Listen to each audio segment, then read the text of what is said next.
Good morning, everyone. Welcome to our Bible study on Saturday, June 27th. And Linda is our moderator, so Linda, go ahead. Okay, good morning, everyone. I'm going to start by reading from Miscellaneous Writings by Mary Baker Eddy. The fulfillment of the grand verities of Christian healing belongs to every period. Nothing can be more conclusive than this. And these signs shall follow them that believe. They shall lay hands on the sick, and they shall recover. This declaration of our Master settles the question. Else we are entertaining the startling inquiries. Are the Scriptures inspired? Are they true? Did Jesus mean what he said? If this be the cavil, we reply in the affirmative that the Scripture is true, that Jesus did mean all and even more than he said, or deemed safe to say at the time. His words are unmistakable, for they form propositions of self-evident, demonstrable truth. All right, so I guess we're going to be talking about Jesus' ministry today. And the text that we were using was mainly from Matthew 9. And the first question was, where was Jesus coming from and headed to at the beginning of Matthew 9? He was coming from Gadara, where Jesus cast the devil's legion into the swine, and he was going to Capernaum, a city that he had basically made his own after he left Nazareth, and he did many works in Capernaum. I understand that he was coming from Capernaum, Yeah. and that he was headed to his own city, to Nazareth. Yeah, I got the same. I'm sorry. And that in the middle of it, he took the Sea of Galilee from Capernaum, which is in the northwestern side of the Sea of Galilee, and he went across to the other side, and he was briefly in the it's also called the Lake of Gennesaret, and he was where the Gergesenes are, and that's where he sent the devils into the swine, and they went down to the sea and were killed. And everyone was marveling about it. But they asked him to leave right after this. The city was astounded by what he had done. But they quickly asked him if he would please move on. That was in Matthew 8. And so then he went on to his own city, Nazareth. Well, that's interesting. He was thrown out of that other place, but I read that he had made the city of Capernaum his own city, that he had kind of settled there. So, I don't know. Didn't they say something about not a prophet in your own country? Something like that? Yes. Mm-hmm. Yeah, I don't think Nazareth was his own city anymore. Okay. They rejected him. And when we back up in time, it says here the Gergesenes, or whatever they want to call it, yeah, they marveled at what he did, but the people that owned the swine were a bit ticked off because he lost them all. They pretty much booted him out of there. It was too much to take. Yeah. I found it. I wrote on the forum this morning that I found it astounding in reading this all over again today. You know, here he'd been mocked, he'd been thrown out of this city, he was laughed to scorn, they told him he was a blasphemer, and yet he just continued with his good nature, healing people. You know, if he had been upset by all of that, there's no way he could have healed. He wasn't. It didn't affect him.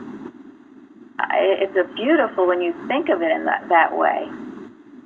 If he had let any of these incidents annoy him, he wouldn't have been able to heal. And I loved in the two healings where the man was lying on the bed with palsy, he called him son. Be of good cheer, thy sins be forgiven thee. son because he knew he was God's son. And then the comforting, be of good cheer.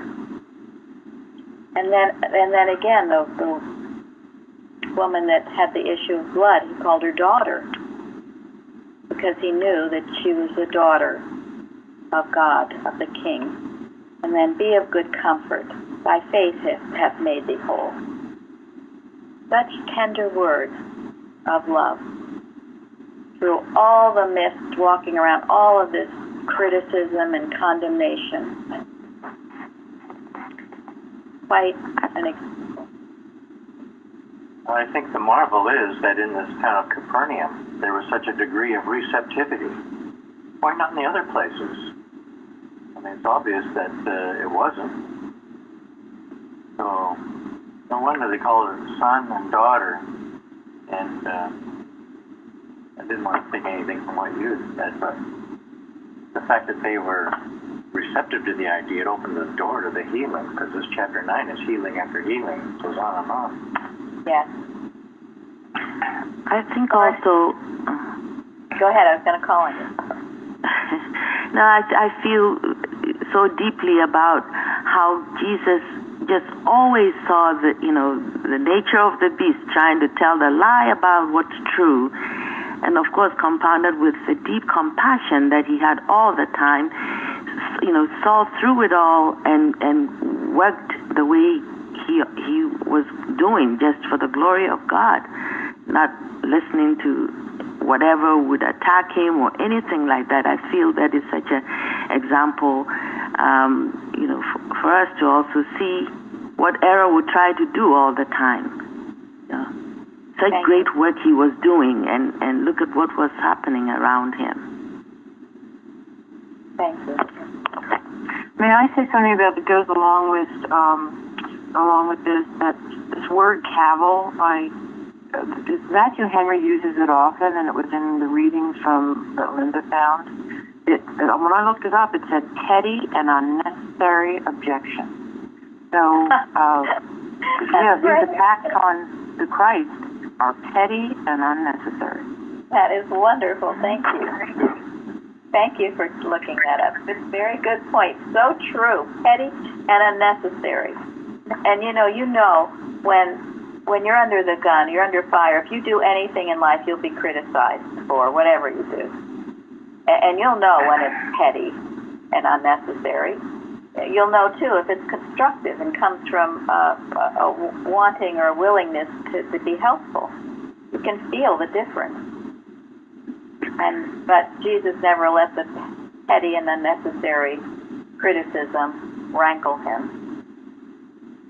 One of the comments I saw in a commentary that goes along with that, I thought was an interesting way to put it, was that Jesus was content to be despised of men. He just did it no matter what. He didn't worry about what they liked or disliked. That's great. Yeah, he wasn't here to please people. Exactly. So his mission was to please God, his Father.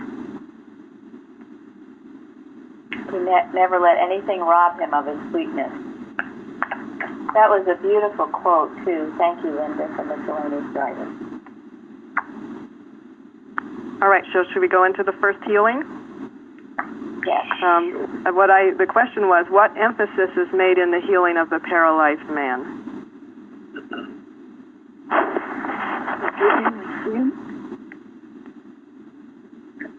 What was that, Jean?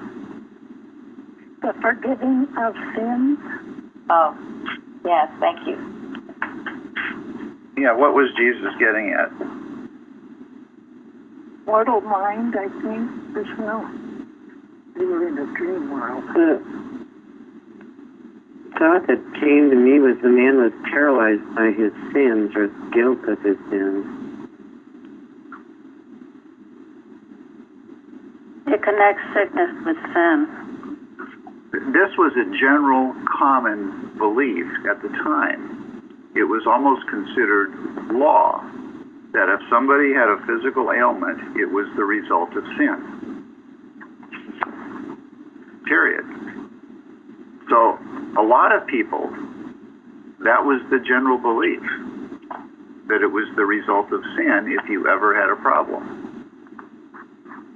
And so this was Jesus getting to the root of the belief of the problem. And isn't that what we do as metaphysicians? We get to the root of the problem, the mental root of the problem. And You know, Matthew Henry says sin is the sickness of the soul, but it's not incurable. It goes on to say the publicans, and they asked him right after this healing, they were speaking to him, and he was eating meat with publicans and sinners, and the Pharisees saw him, and they said, "Why are you eating with publicans and sinners?" And Jesus answered and said, "They that be whole need not a physician, but they that are sick." yes, Now, I get the idea Jesus was addressing something a little different here, and it was the general belief held among the general populace that if somebody had some kind of physical thing, they had to feel guilty for some sin, whatever it was. And talk about, in society, taking a man that's down and holding him down, kicking him even worse. I mean, I think Jesus was going against that sentiment when he says, "Be of good cheer. Thy sins be forgiven thee." He never identified what the sin was, and that's not what we really need to know. And I think he said what he did intentionally to address the public sentiment about judging others, assigning sins to them. and you know that has been true in the Christian Science culture, and we must be aware of that. And so, what does Mrs. Eddy say about this? You have to be clear on it, because otherwise, you think, oh well, a person is sick, he's been hating, and isn't that hate so terrible? Well, the hate and the sickness are both what? They are the beliefs. They are the claims. Yes, The they're suggestions. beliefs. Yes, neither one is true, and neither one should be held as true. Otherwise, you are doing, as Bruce said, condemning someone or holding it over their head, thinking they're a certain way because they've been hating or fearing or whatever. Yeah, that has to all be rooted out. But both are not the truth. And why stand aghast at nothingness? Don't give either one power. In that article, Body, Mrs. Eddy talks about how, you give some power to something other than God by saying you're sick for some reason. And the whole thing is to turn away from it all and know it's untruth, not the truth. We're not trying to heal bodies. We're identifying ourselves with the one mind, and that will take care of it all. I think what helps me is that we're not really adhering to perfect God, perfect man. If we're, saying that this man is angry, so he has to be, he's suffering from the anger or suffering from the resentment. It needs to be detached from person. Yes. Yeah, because Mrs. Eddy says both the sin and the sinner are unreal. What does she say about a mortal sinner? It's not God's creation. It's not God's child. And the lie and the liar are the same. So we cast it both out as unreal. You do have to deal with those errors, yes, but only as their unreality, not holding the person in it. And we prove their unreality by what? The unreality of sin. By what? By the allness of God, by the allness of love. If God is all infinite manifestation, then these lies they are unreal. They have to be unreal. Yeah, and we prove the unreality of sin in our lives by destroying sin in our lives, by the destruction of the false belief. Jardy, were you going to say something earlier? Oh, no, I already did. Thank you. Okay. I also think Jesus might have been challenging their approach to healing sin, because they had such a legal, righteous system that they had in place for how you relieve sin. And obviously that was following Florence. You're then attaching it to the person, and they didn't believe that was the correct way of even handling sin. And he was showing he came to heal sin and sickness. Absolutely. Yep, that's a good point. It's a pretty common thread throughout everything we know about Jesus. He was quick to attack those that were self-righteous, not those, the error that they manifested.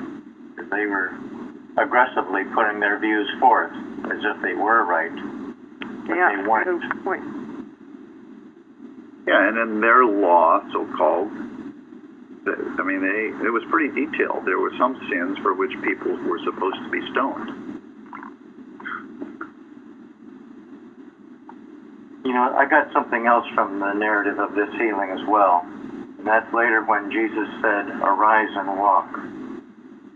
You notice that the word "arise" is in the middle of the sentence, but it's capitalized.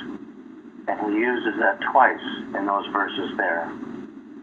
And I'm confident that he did not mean literally stand up on your feet, but he was talking about something else there, something spiritual, this arising. Otherwise, why would it be capitalized? So, I think we can say, arise from this claim that sins are attached to people and other people have power to judge them. Let that all go and have the freedom that is your God-given heritage. Thank you. Also, you notice how he dealt with his critics. He dealt with it quickly, right on the spot, wasn't afraid to address it, and then he moved on. These are all good examples how to deal with things. You don't he didn't ignore them. He didn't debate with them. He didn't debate with them. He didn't yell at them. He just spoke quickly to the point and then moved on. And when you are dealing with an error in someone else, it's a good way to do it. But he was always ready with the answer. They would try, because error tries to make the one who's expressing the Christ to get defensive or to argue. Would always try to do that. But Jesus knew quickly how to deal with it. He addressed it right away. Wherefore think ye evil in your heart? He turned it on them. And he did it so well. I love it. He could really think on his feet. And that's why, too, he could go on healing, because he wasn't harboring or resenting or holding on to any error. He just does it so quickly, and then he takes care of it and moves on. Wonderful. Anybody else? Do you all have a better understanding of this now? Absolutely. Also, something impressed me that he said that the Son of Man has power on earth. I mean, he was turning it all over to God, not to him at all. Yes, always. That was his greatest strength, his humility.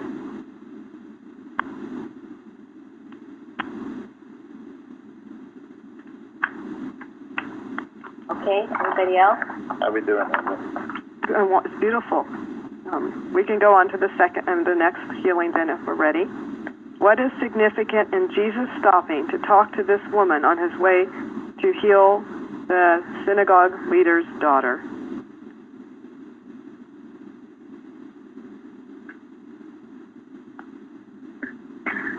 I think he was acutely aware of all those around him and knew she was following him, and he turned around and talked to her. Yes, thank you. I think he felt the yearning heart that believes in God. Yes. He didn't value one need over another. Exactly. He wasn't in a rush to get where he had to go. Yes. All of these are wonderful points. She did not call out to him as some who wanted healing did. She had this humility. She didn't say a thing, did she? Very humble. She just felt she could touch his garment and be healed, but I thought he responded to both her faith but also her humility. Yeah, this is a huge healing because in the Jewish culture, any issue of blood is uncleanliness. She couldn't even go into the synagogue to worship. She was separated from society, yet she had the belief and faith to go and touch his garment, and he realized her humility, as was spoken of, and her faith, and of course he healed her. Thank you. Yes, that is an important point. She wouldn't even mention. She wouldn't talk to him. She was too ashamed and embarrassed that this disease had gone on for a long time, and it did have this stigma attached. Yeah, stigma attached. But he heard her reach out to him mentally. He heard her, even though she didn't say anything. And in Luke, in this story, he turned around and asked his disciples, "Who touched me?" And his disciples were amazed because he was in a crowd and a whole lot of people were touching him. Yeah, so obviously it wasn't a physical touching he was talking about. Exactly. Yeah, in Science and Health, page 86 at the top, says Jesus once asked, "Who touched me?" Supposing this inquiry to be occasioned by physical contact alone, his disciples answered, "The multitude thronged thee." Jesus knew, as others did not, that it was not matter, but mortal mind whose touch called for aid. Repeating his inquiry, he was answered by the faith of a sick woman. His quick apprehension of this mental call illustrated his spirituality. The disciples' misconception of it uncovered their materiality. Jesus possessed more spiritual susceptibility than the disciples. Opposites come from contrary directions and produce unlike results. So as you go about your day to help you apply this to yourself, are you sensitive to the call? Someone who might need your help? You know, if someone comes to mind to you, maybe seemingly out of the blue, put a blessing on that person. It could be some kind of a call for help. Sometimes you can even know it. We should, if we're growing in our spirituality, we should feel and know it.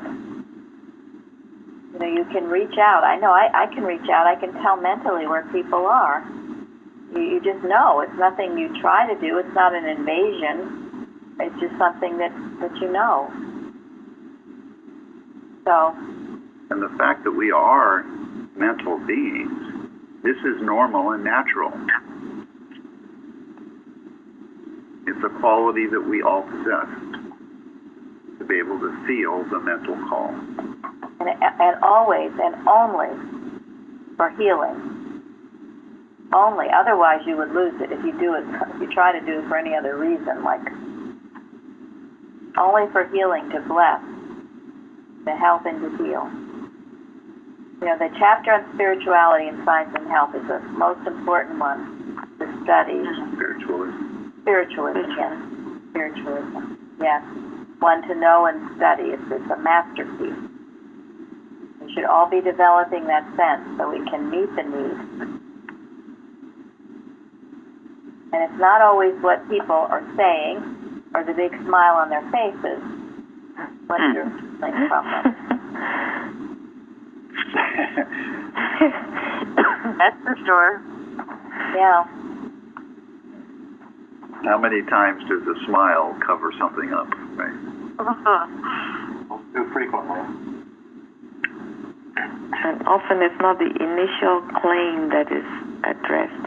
or talked about. Thank you.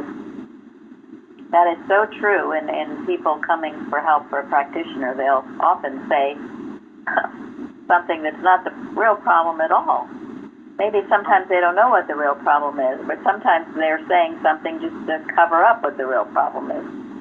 So you always have to be probing. Your spiritual sense must be active, as it certainly is with the Christ. May I add something here too that goes along with it, but it's a point for us today. This woman spent all of her money. She was now poor because for 12 years she had seen physicians. And yet, even though she appeared to live in that model, she understood that Christ could heal her. So I think we have to be careful. There are people in the old culture who are in medicine and could not get help because they were still in medicine. So we must pay attention to people who are crying out and are ready and really understand the Christ, no matter how much money they've spent on medicine. Absolutely. No question there. It's not Christian Science. It's not Christian if you don't. And here again, this is something, we found in the culture, the condemnation that anyone went to the medical. There's no condemnation here. We all only do the best we can.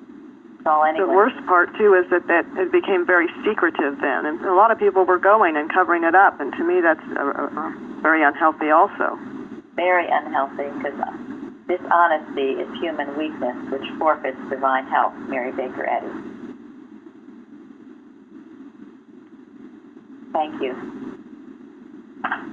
All right, shall we move on to the next? Does anyone else have any more to add? Sure, let's move on. Okay. What points are important in this healing? I don't remember which healing this was, but I'm sure. This is the healing of the Jairus' daughter. Oh, yeah, the centurion's daughter. This one has a lot of in it. So opposition in it to begin with. Go ahead. Jesus never believed she was dead in the first place. Life was eternal, he knows. And Jesus was here to prove it.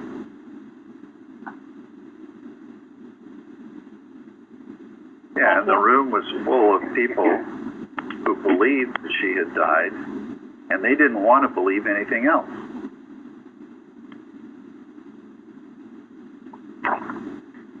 And that's why they had to be put out, and they were. In Matthew Henry, it says, when Jesus said, give place to those comforts which the covenant of grace ministers, fetched from the future state and the glory to be revealed. Thank you. In science, we understand that to mean give place to the truth, that life is eternal and therefore death is not real. Give place to the truth. I don't know if anyone knows the answer to this, but would it have taken courage for this man to ask Jesus for help since he was an official in the synagogue? Maybe Tom knows.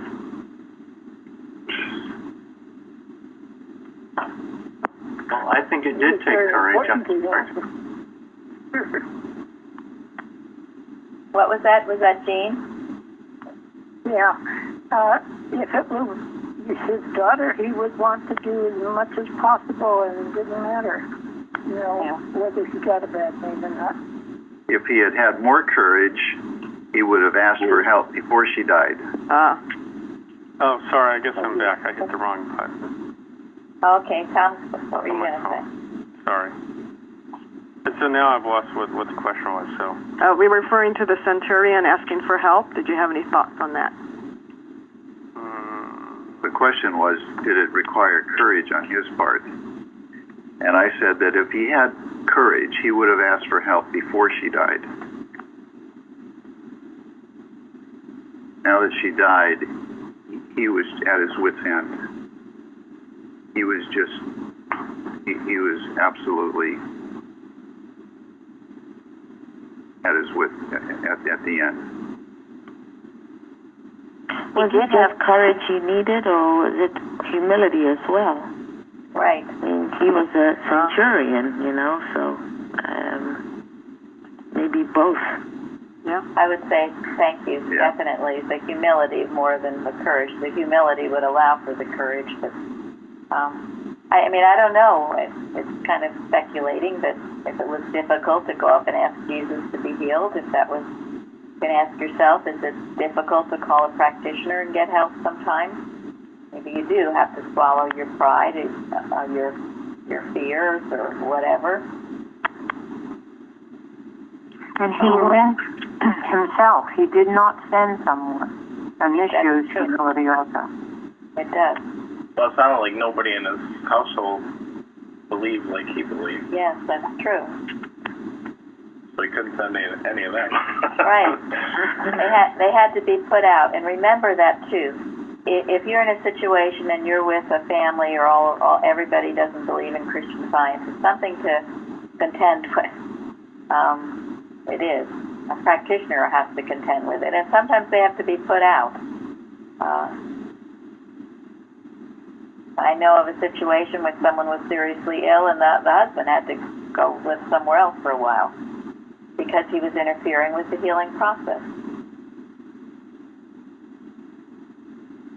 And I read a healing once where the child had to be taken out of the home before the healing took place.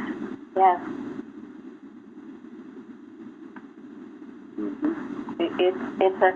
We talked earlier about receptivity. Healing is at hand. You're already perfect now. It's receptivity that is important. And if you're not getting a healing, it's because you've got walls up. You are indulging in things that are not part of you, whether it's lack of faith or fearing or negativity, hate, all those things we talked about. If you're a parent, sometimes you can just be so distraught and fearful for your child. Mrs. Eddy says the parent's thought always has to be handled. It has no power, but it must be rendered powerless. It has no power because it's not of God. But if you don't know that, it can seem to have an adverse effect until it is handled, as Jesus did in this case. And having them laughing him to scorn, how dare they? There again, he didn't take offense. The laugh was on them, really. Yeah. Absolutely. It sure was, and he proved it time and time again. The thing that got me was just moments before they were in the house making noise. Presumably this was some kind of a mourning ceremony. Right. How do you go from mourning to laughing in the same incident unless you're doing it out of a totally heartless motive? Well, they laughed him to scorn. That's exactly what they were doing. Yeah. They were scorning him. And Matthew Henry said all that dancing and music and everything is just a very superficial display of sadness, but it's not true, not real. I guess that was a custom of that time as well. But it was a centurion's faith, his humbleness, to drop before the Christ and ask him for help.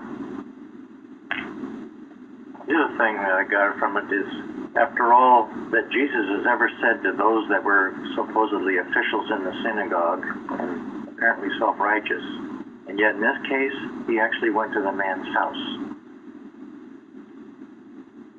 He must have felt something there. Yes.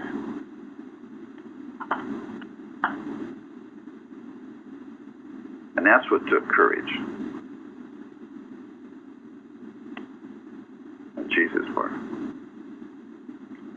So how are we doing, Linda? That's what Moving along here. Someone else trying to speak? I was trying to say one thing, that this was not a centurion. This was a ruler of the synagogue. This was a ruler. Oh, thank you. And there was another instance, though, which I think is what was confused, where a centurion had someone in his household, I can't remember the whole thing, but he said, don't come, I know he will be revived or whatever. Only you don't need to come because I can't have you, I'm not good enough, to have you do that. But if you just would do this, I know he will be well. I can't remember. Yeah, but it was his servant. and that's where Jesus said, never seen such faith, not in Israel. What were you going to say, Florence? No, I said that's correct. Fairly makes a correct distinction. Yeah. It was the centurion and his servant or something who was not well. Yeah, And this thank one you. is, He was dying, I think, or dead or something. yes. Thank you, Fairly. That's right. We were getting a little off point there. Centurion, of course, was a Roman, whereas this ruler was an Israelite. Right. Thank you for clarifying. Also, this. Oh, go ahead, Betty. I was just thinking that this ruler was local, and I got the impression that some of the scribes that were arguing with Jesus weren't necessarily locals, but some of the people that were keeping an eye on Jesus, and they would kind of follow him around. Right. I wanted to say, I'm sorry, that Jesus went over and took her hand. Now, the high priest in the temple were not allowed to go near, even let alone touch, someone who was already dead. And Christ touched her. That's interesting. Thank you. Sorry, were you trying to say something? Yes, I was. I was going to say that because of the high, you have the high priest of the synagogue, he felt, he really showed, I think, a breach of, he had to go against the grain of the establishment that he was a part of because he loved his daughter. And many times in Jewish festivities, when a person passes away, you celebrate with dance and song. So by laughing him to scorn, these were people who just did not believe in healing or possibility. They just believed in the word but not the spirit. Right, and that's why they had to be put out. Yes. Exactly. Okay, thank you. All right, those were. Oh, she gets more? Okay, sorry. I don't know. Was Shardy trying to say something, or did she? I think she did. You did? Okay. Okay, great. Thank you, everybody, for all those amazing points. All right, so now we're going to go on to the next, with where the blind men were healed. The question is, what did Jesus command the men to do, and were they obedient?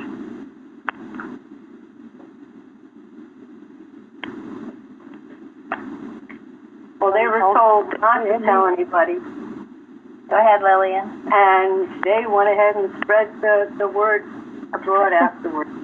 Very disobedient.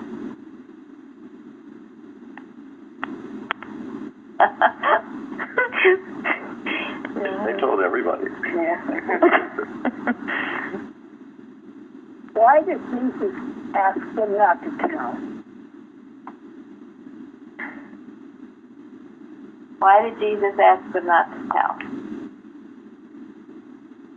Maybe I'll go out on that one and see what people think. I read in a commentary that because of the way they addressed him, thou son of David, their thought of who he was not completely spiritual, more of a leader and a warrior, for lack of a better word I can think of right now. And so that their perception of him wasn't the highest.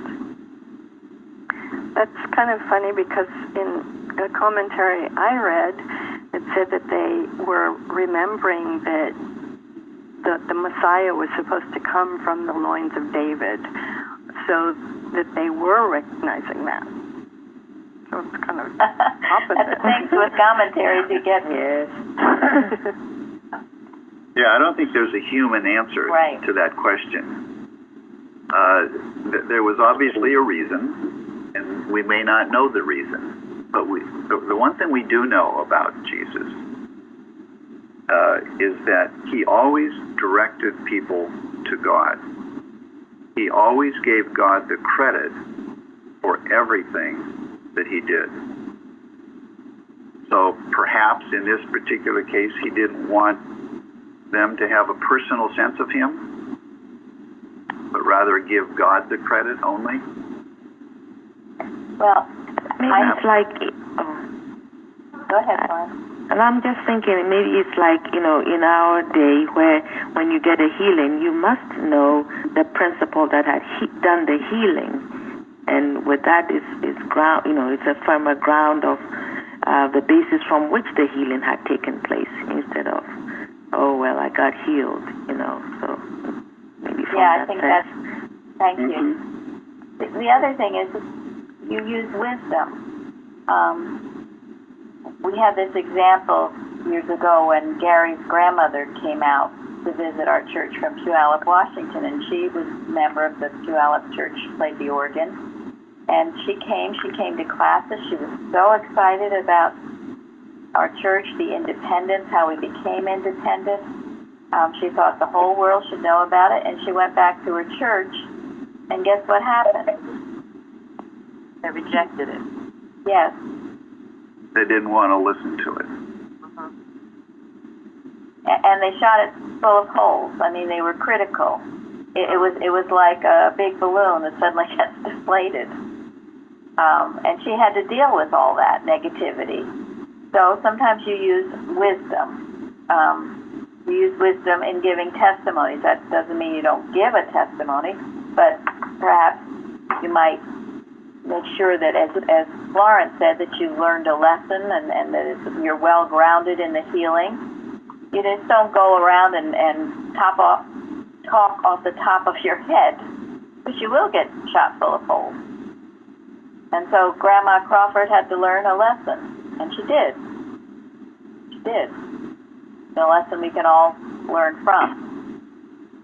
I don't know why it keeps coming to me that maybe Jesus was testing these people. Could they be obedient? So then he could use them if they were obedient, but they weren't. So a good point. Could have been a test. also, like it's been said, this needed to be protected because, like someone mentioned, that these scribes were following him around to try to, attack him or accuse him. I read in Matthew Henry it was very important that all these healings be made, broadcast after Jesus' resurrection, because, of course, then the deal is done, the proof is made. Yes. Yeah, that's what I read also for his protection, because of the jealousy of the rulers of the Jews, etc. Right. Yes. Yeah, use wisdom. Make sure, if you do speak about anything, your motive, is it to bless others?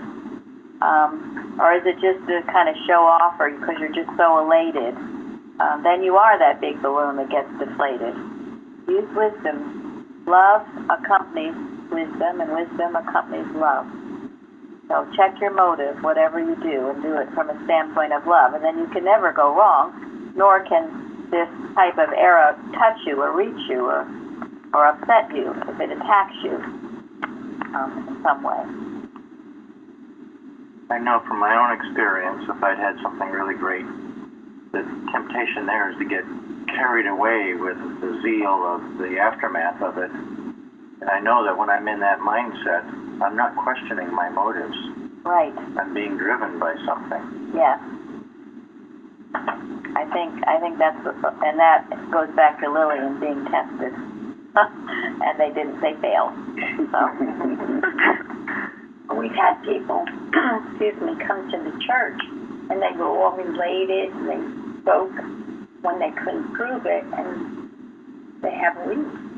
Well, The air took them out. yeah, because they couldn't handle the animal magnetism that came on them. It's the sower and the seed. Remember that story? The good seed. So, yeah, and the good planted in the good soil. So they're. It's amazing how many lessons in one little story here. So, okay, anyone else? Okay, Linda. All right, we'll go on to the next one. Why did the crowd marvel at this healing? This was the man who couldn't speak.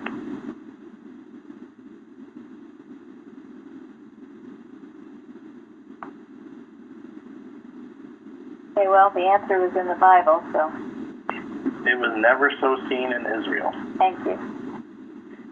Nothing like that had been ever done before. Because they'd never seen it with their eyes. Material sense. One commentary I read said that it wasn't just that healing, it was the whole succession of healings. I hadn't thought about that. He was just going around boom, boom, boom, boom. He was. Matthew 9 is on fire. Yes. Yeah, and he was surrounded by people who didn't believe that it was possible.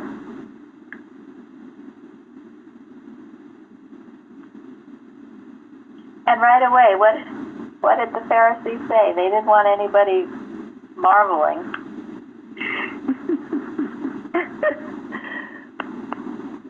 He said he casts out devils through the prince of the devils. They couldn't stand it. They couldn't stand for Jesus to get any praise or credit. Just could not stand it.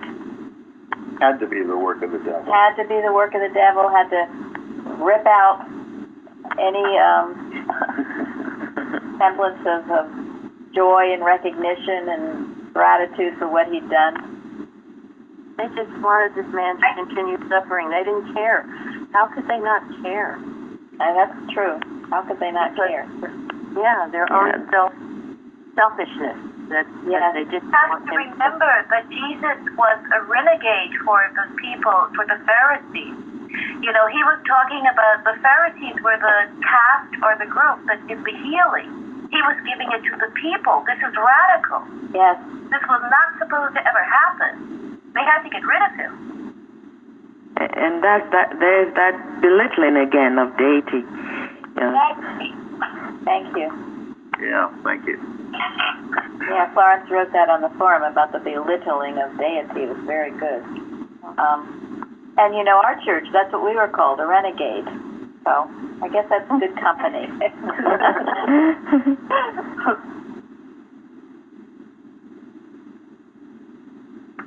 But that's how mortal mind works, isn't it? Yes. Anything that threatens Status quo. the status quo, it's given a name. It's given a derogatory name. It's a renegade. It's a heretic. Got to be something wrong with it.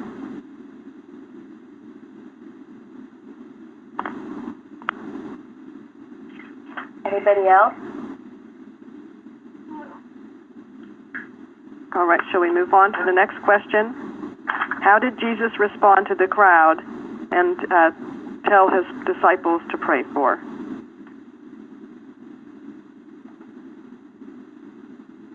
He was moved with compassion, and he said, "Pray for the Lord of the harvest to send forth laborers into his harvest."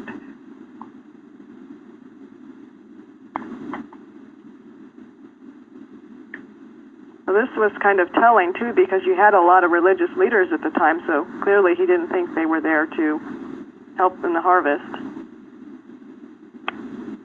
No, they weren't helpful, were they? No. And what is the harvest? What does he mean by that word?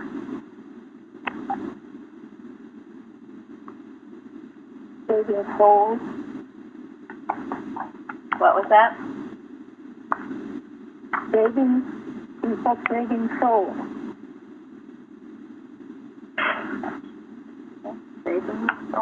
Saving soul, is that what you said? You're very muffled, Jean. It's hard to understand you. Saving soul. Okay. Because I had the speaker on. Oh, all right.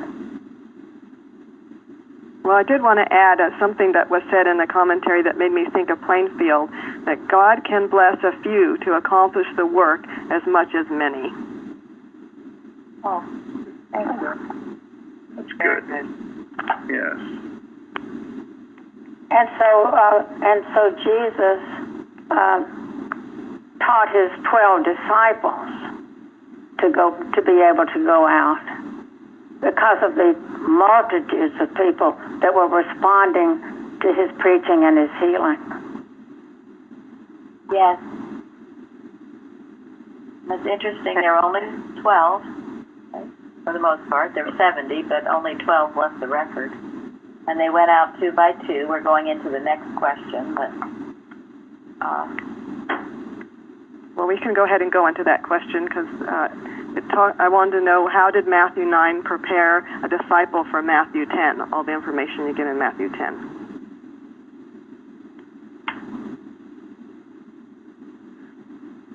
The sending out of... Go ahead. Yeah, Jean, we couldn't understand. You'll have to repeat that. Speak louder, Jean. Jesus was showing them by healing the blind and dumb and the magistrate's daughter. He gave them the power to heal and sent them out 2 by 2. Right. Then who was the other speaking?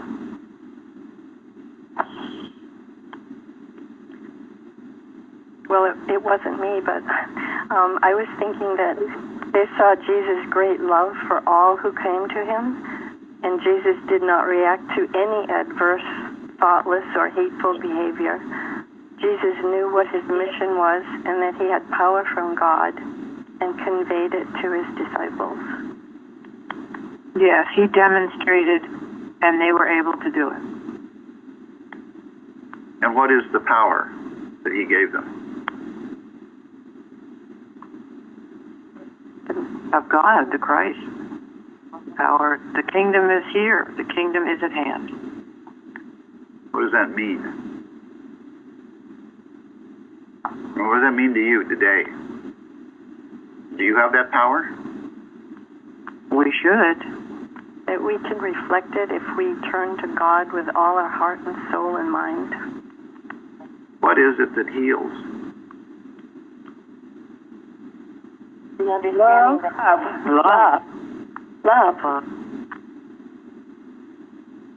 Love and truth. The power is truth. The power is the truth and the humility to use it.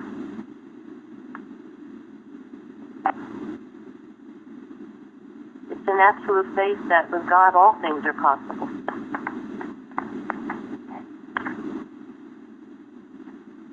Yeah. So let's be clear about what the power is. The power is the truth. Jesus went around healing. He was blowing people's minds. He was doing things that they didn't believe were possible.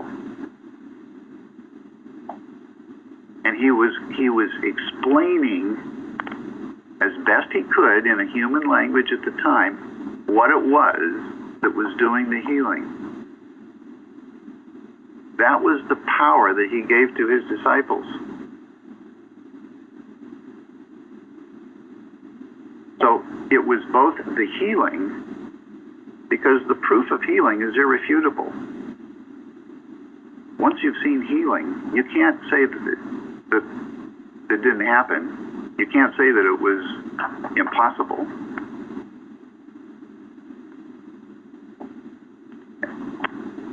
And then you strive to find out what it was, and that's what Mary Baker Eddy did for us.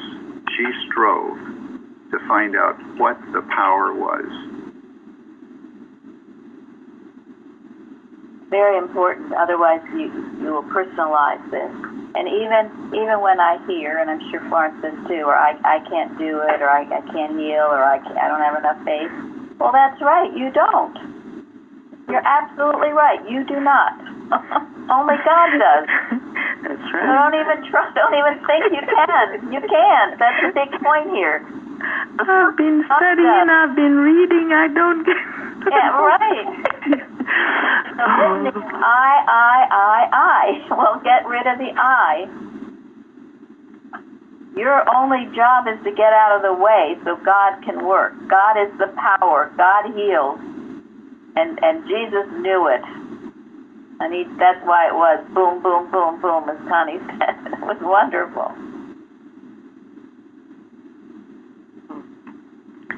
I want to thank you to the lesson writer who put this together, and even how they put the 3 chapters in order. I would never have seen the connection without it. It was a beautiful lesson. It was a committee effort. Well, thank you, committee. You know, I think something that was really interesting is I think you have to include chapter 8. But, you know, it was after Jesus gave the Sermon on the Mount, and then, which, you know, you could say in some senses kind of, you know, academic. He was, you know, teaching people. But in 8 and 9, he was actually doing things. So he was showing the disciples. So as he went through doing these things, they could observe him and see how he went about it. And the wide range of stuff, you know, healing a leper, someone with a fever, a crazy man, paralyzed man, a blind man, a dead daughter, a person with a disease for a long time. I mean, such a wide range of things. He was very metaphysical. He kept telling them, thy faith hath made thee whole, according to their thoughts. And that she wasn't dead. She lives. It was very metaphysical. Well, I think it was very, you know, he was teaching his disciples. I mean, it's such a wide range of things that he showed them. And then, you know, would give them a sense that, you know, this isn't sort of limited to one type of healing or one type of situation or one type of place. I mean, it's a wide range of stuff. And so he shows them, here's what can be done. Now you go and do it. Yes. And then think how the world went for hundreds of years with the church trying to keep this message from the people. This was written down. This was written down at a time when very few things were ever written down. And mortal mind tried to hide it for hundreds of years. Yeah, initially it was being spread and taught as it should. But then, again, the human mind came over and established organized churches which would kill and crush based on fear and money and greed and that kind of thing. So we, thank God, we stand today continuing. And thank you, Linda. This was a wonderful class. And I have to say, you know, these Bible studies, I do learn so much, and it gets us to dig deeper. So with that, we will be taking a break for the summer. And as I said, if anyone feels strongly impelled to do a Bible study, please, after maybe a few weeks break or whatever, please notify either Linda, Tom, or I guess myself. And there are plenty of archives that you can listen to under audio, archived Bible studies. So keep active in this truth, and we certainly will continue with the roundtable on Sundays. One more thing, please. It comes to me that he was also showing compassion everywhere and teaching that freely ye have received, and therefore we should freely give. So to the forum, please. Yes, and the forum, things maybe you were going to say at Bible study right on the forum. And this is, the laborers are few. So don't be someone who's not a laborer. Be a laborer in this field. We need it. We need it. The world needs it. Yes. The world needs what you have to offer. So don't hold back. And if you withhold, that's not a good sign. Okay? It's a disobedient mortal. You can't withhold. As Florence just said, freely ye have received, freely give. So. Good point. Well, thank you all. Thank you very much. Thank you, everybody. Thank you, Linda. Thank you. Linda.